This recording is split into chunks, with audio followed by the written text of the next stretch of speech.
Je reçois la directrice générale du Centre communautaire L'Entraide Plus, Mme Sylvie Blanchard. Bonjour. Bonjour. C'est quoi le mandat de L'Entraide Plus? Oh, c'est un beau mandat. On s'occupe des personnes âgées de 50 ans et plus. J'en fais partie, donc je m'occupe de moi-même. Vous êtes bien placé. Oui, je suis bien placée. Donc, on est là pour contrer l'isolement. On fait aussi de l'aide à domicile, donc on aide les proches aidants. On nourrit aussi les gens, on livre des repas à domicile, on a des interventions psychosociales. On est là pour offrir une panoplie de services à la population vieillissante. Depuis bientôt 40 ans maintenant? Oui, bientôt, le 8 décembre, on va avoir 40 ans. Et aujourd'hui, on va parler d'un projet très précis. Il va sortir un deuxième tome de votre livre, Les gardiens de la mémoire. Comment tout ça a commencé? Ça a commencé dans une période de crise, ce projet-là. Ah, bonté divine, oui, parlons-en. Oui. Bon, il y a eu l'avènement de la fameuse pandémie en 2020. Et puis, à un moment donné, je me souviens encore, lorsque je suis arrivée à l'Entraide Plus, la mémoire est très vive, là. Où est-ce que j'entendais à la radio, puis je voyais sur les réseaux sociaux, et j'entendais beaucoup de personnes qui disaient « Ah, les vieux, qui restent donc chez eux, les têtes blanches, on ne peut plus sortir. » Et je suis devenue hors de moi. Comme si c'était une sous-catégorie de la population. Effectivement. Là. Parce que, comme vous vous souvenez, je ne sais pas, au début, c'était les personnes âgées qui ne devaient pas sortir parce que c'était eux, les personnes les plus vulnérables, si on veut. Et en arrivant au bureau, bien là, j'ai parlé avec les personnes, mon équipe. J'ai dit, ça n'a pas de mots juste de bon sens. J'ai dit, il faut faire quelque chose. Et je me souviens exactement ce que Patricia Gilles, qui était ma directrice des opérations, directrice adjointe à ce moment-là, qui a dit « Tu as raison, Sylvie. » Elle a un accent belge. Ce sont les gardiens de nos mémoires. Puis c'est de là que s'est inspiré le titre de votre livre. Oui! Et voilà, Épiphanie, Gardien de la mémoire, ceci est le tome 1. Et ça, c'est un rassemblement de tranches de vie. Comment vous avez eu accès à ces tranches? Comment vous avez fait votre repérage pour trouver les tranches de vie qui font partie du premier tome que vous avez en ce moment? Bien, on s'occupe des personnes âgées, puis c'était eux qu'on voulait mettre en valeur. Donc, avec au-dessus de 800 membres, on avait le choix. Et puis, on s'était regroupé, une petite équipe, pour appeler les gens à domicile parce qu'ils ne pouvaient plus sortir. Donc, on faisait des appels réguliers.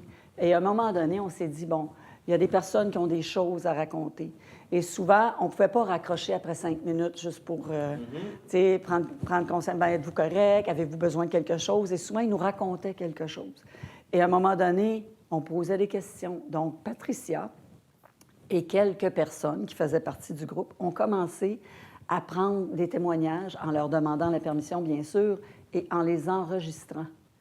Et par la suite, bon, les textes ont été écrits par Isabelle Labrec à ce moment-là. Et elle a fait un lien avec tous ces textes-là dans le tome 1 des Gardiens de la mémoire. Donc, c'est comme ça qu'on a amassé les témoignages. Donc, au départ, c'était pour briser l'isolement et le projet est venu par après quand vous êtes rendu compte que ces gens-là avaient beaucoup de choses à dire. Effectivement. D'où la pertinence de faire un tome 2. Est-ce que c'est parce que vous aviez un surplus de tranches de vie ou c'est parce que il y avait des tranches de vie, des sujets qui n'avaient pas été couverts? Est-ce que c'est plus dans la continuité ou on peut lire des choses nouvelles? Bien, je peux vous dire que c'est effectivement dans la continuité. Et avec la quantité de personnes qui ont des choses à dire et des choses à partager, lorsque vous venez dîner, disons, à l'Entraide Plus, parce qu'on sert des dîners à tous les midis, du lundi au vendredi, on s'assoit à la table comme si tu venais manger chez ma tante, je dis tout le temps ça. Ouais. Et là, on s'installe et là, on entend des histoires, des fois abracadabrantes, des fois drôles, des fois tristes, des fois qui nous touchent profondément. Et là, moi, je me suis rendu compte, comme tout le reste de l'équipe d'ailleurs, qu'il y a encore des histoires à raconter et il y en aura toujours. Mais parce que ça nous ramène à nos racines. On parle du titre, mais aussi de la couverture du livre, qu'on voit un arbre, qui nous ramène à nos racines qu'on oublie trop. Oui. Puis justement, en parlant de ça, nos racines, je me dis, moi, là, mon mandat de vie, c'est vraiment de préparer la relève.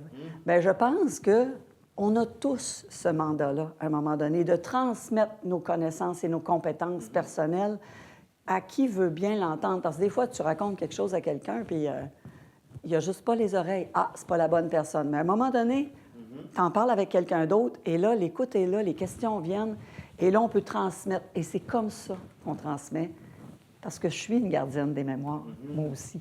Est-ce qu'il y avait une tranche de vie qui vous avez particulièrement plus touché que les autres quand vous avez fait le tome 1 ou peut-être même dans le tome 2 qui s'en vient? Oh mon Dieu, oui, il y en a une qui a été tellement touchante. Oui. C'est une dame qui est dans le tome 1 des Gardiens de la mémoire. Et je l'avais au téléphone à un moment donné, cette fois-là. Et c'était une dame que même Marie-André allait lui porter des petits repas, puis elle avait une dent sucrée, cette dame-là. Et j'avais jamais le temps, moi, de répondre tout le temps au téléphone, mais cette fois-là, j'ai pris le temps de parler avec elle. Tellement qu'elle m'a tout raconté son histoire, qu'elle avait chanté avec Jenny Rock dans un restaurant grade B. Elle m'a tout raconté, tout ce qu'elle pouvait me raconter. Et même si je sentais que j'avais pas le temps, j'ai dit, elle a besoin de me raconter, et moi, je prenais des notes. Puis je lui ai demandé, j'ai dit, ça vous tente-tu que je vous mette dans les gardiens de la mémoire? Elle a dit, oh oui! Elle dit, mais mec, je vous revois, vous allez voir, je vais vous en raconter plus. Et 2 jours plus tard, elle est décédée.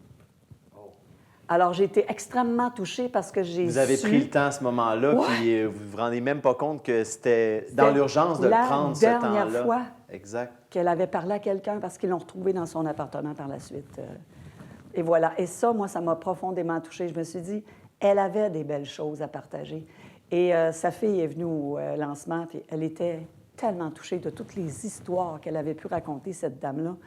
Alors, oui, ça, c'est D'où une c'est histoire encore plus dommage que vous avez mentionné qu'en période de crise, les gens pouvaient penser que les personnes âgées n'étaient pas importantes dans la question et qu'on devrait juste nous pouvoir sortir et pas penser du tout à eux. C'était une période extrêmement triste pour cette clientèle-là.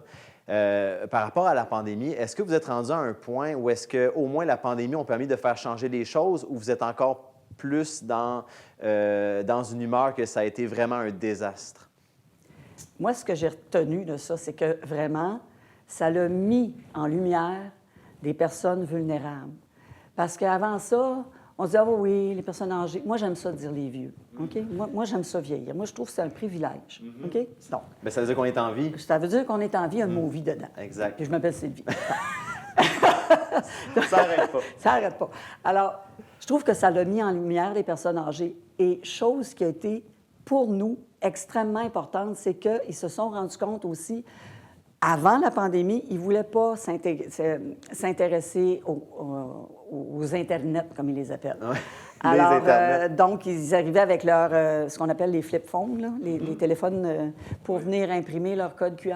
Oh, oui. Ça ne marchait pas. Non. Alors, de fil en aiguille, nous, on a parti un projet qui est devenu essentiel et on a commencé à les éduquer au niveau des Internet.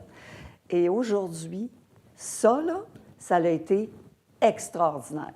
Donc, ça a permis cette ouverture-là qui continue de faire des petits aujourd'hui. Face à la technologie. Face à la technologie. Donc, si la pandémie allait apporter quelque chose, c'est qu'il soit connu et reconnu. Et deuxièmement, une ouverture de la part des personnes âgées à aller vers les Internets. Est-ce que vous trouvez qu'il y a eu plus de gens qui ont voulu s'impliquer à l'intérieur de votre centre communautaire suite à la pandémie? Est-ce qu'il y a plus de gens qui sont venus vous aider pour participer aux actions que vous faites pour les personnes âgées? Là, pré-pandémie, on était à peu près une trentaine de bénévoles. Aujourd'hui, plus que 90. Ça, c'est une autre bonne Donc, nouvelle. déjà, ça, c'est énorme. C'est sûr qu'on a annexé plus de services, là, des menus travaux à domicile pour aider les gens à demeurer chez eux en toute sécurité, gratuit. Il y a eu aussi beaucoup de personnes qui ont demandé du répit. Donc, on est passé on avait 1 400 heures de répit par année à plus de 15 000. Maintenant, je pense qu'on est rendu à 16 000 heures de répit. Donc, les proches aidants se sont rendus compte, OK, ils ont ce service-là, OK, on peut demander, on y va. Et, oui, parce que les proches aidants se donnent beaucoup et ont besoin de repos et n'osaient pas vraiment dire, sachant qu'il n'y avait pas beaucoup de personnes qui s'impliquaient. Ouais. Donc, ça, c'est quelque chose de positif aussi. Ouais. Donc, il va y avoir d'autres tranches de vie à lire dans le tome 2 des Gardiens de la mémoire. Le lancement est prévu pour... 30 mars, c'est écrit par Marguerite Fradette cette fois-ci. Elle a déjà travaillé ici, d'ailleurs. Ah. Je ne sais pas si vous la connaissez. Bref, Marguerite Fradette, une artiste, une écrivaine, qui a été en profondeur beaucoup dans les textes. va être intéressant à lire celui-là. Je les ai pas tous lus, j'en ai lu quelques-uns. Oui, Bien, le 30 mars. bien, on a très hâte de les lire. Madame Sylvie Blanchard, merci beaucoup d'être venue nous parler aujourd'hui. Merci à tout le monde.